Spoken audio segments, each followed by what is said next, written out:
ഖലീഫ ഉസ്മാൻ ഇബ്നു അഫ്ഫാൻ റളിയല്ലാഹു അൻഹുവിൻ്റെ ജീവിതം ഏതൊരു വിശ്വാസിക്കും കണ്ണുനിറയാതെ കേട്ടുതീർക്കാൻ കഴിയില്ല. ലജ്ജയും വിശുദ്ധിയും ഖുർആനോടുള്ള തീക്ഷ്ണമായ പ്രണയവും ഒത്തുചേർന്ന ആ മഹത് ജീവിതത്തെ നമുക്കൊന്ന് കാണാം. മദീനയിലെ പള്ളിയിൽ രാത്രിയുടെ നിശബ്ദതയിൽ ഒരു വിളക്ക് കത്തുന്നുണ്ടായിരുന്നു. ആ വിളക്കിനേക്കാൾ തെളിച്ചമുള്ള പ്രകാശം പള്ളിയുടെ ഒരു കോണിൽ മുട്ടുകുത്തിയിരുന്ന് ഖുർആൻ ഓതുന്ന ഒരു മനുഷ്യന്റെ മുഖത്തുണ്ടായിരുന്നു. അത് അമീറുൽ മുഅ്മിനീൻ ഉസ്മാൻ റളിയല്ലാഹു അൻഹു ആയിരുന്നു. രണ്ട് പ്രകാശങ്ങളുടെ ഉടമ, പ്രവാചകൻ സല്ലല്ലാഹു അലൈഹി വസല്ലമയുടെ പ്രിയപ്പെട്ട രണ്ട് പുത്രിമാരെ വിവാഹം കഴിക്കാനുള്ള ഭാഗ്യം ലഭിച്ച ഒരേയൊരു മനുഷ്യൻ. അള്ളാഹുവിൻ്റെ മലക്കുകൾ പോലും അദ്ദേഹത്തിൻ്റെ ലജ്ജ കണ്ട് ആദരിക്കുമായിരുന്നു. ആ ഉസ്മാൻ റളിയല്ലാഹു അൻഹുവിൻ്റെ ഹൃദയം റമളാൻ എത്തുന്നതോടെ ഒരു കടലായി മാറുമായിരുന്നു. നമ്മൾ ഖുർആൻ ഒരു പേജ് ഓതിക്കഴിയുമ്പോൾ സമയം നോക്കും. എന്നാൽ ഉസ്മാൻ റളിയല്ലാഹു അൻഹു പറയുമായിരുന്നു, നമ്മുടെ ഹൃദയങ്ങൾ അത്രമേൽ ശുദ്ധമായിരുന്നുവെങ്കിൽ അള്ളാഹുവിൻ്റെ വചനങ്ങളിൽ നിന്ന് നമുക്കൊരിക്കലും മതിവരില്ലായിരുന്നു എന്ന്.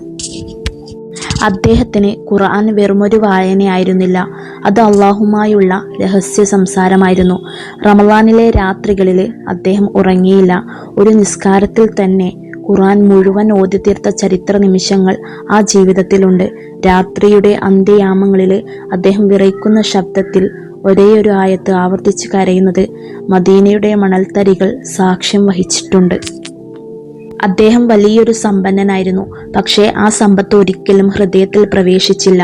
ക്ഷാമകാലത്ത് മദീനയിലെ ജനങ്ങൾ വെള്ളത്തിനായി കഷ്ടപ്പെട്ടപ്പോൾ രൂമ കിണർ വലിയ തുക കൊടുത്ത് വാങ്ങി ജനങ്ങൾക്ക് സൗജന്യമായി വിട്ടുകൊടുത്തത് അദ്ദേഹമാണ്.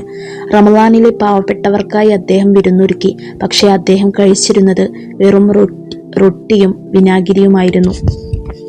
ആ ജീവിതത്തിൻ്റെ അവസാനം എത്രയോ നോവിക്കുന്നതും എന്നാൽ മനോഹരവുമാണ്. ശത്രുക്കൾ അദ്ദേഹത്തിൻ്റെ വീട് വളഞ്ഞ ആ നാളുകളിൽ വിശപ്പിൻ്റെയും ദാഹത്തിൻ്റെയും തളർച്ചയിലും അദ്ദേഹം ഖുർആനിൽ അഭയം തേടി. അദ്ദേഹം കൊല്ലപ്പെടുമ്പോൾ ഖുർആൻ മടിയിലുണ്ടായിരുന്നു.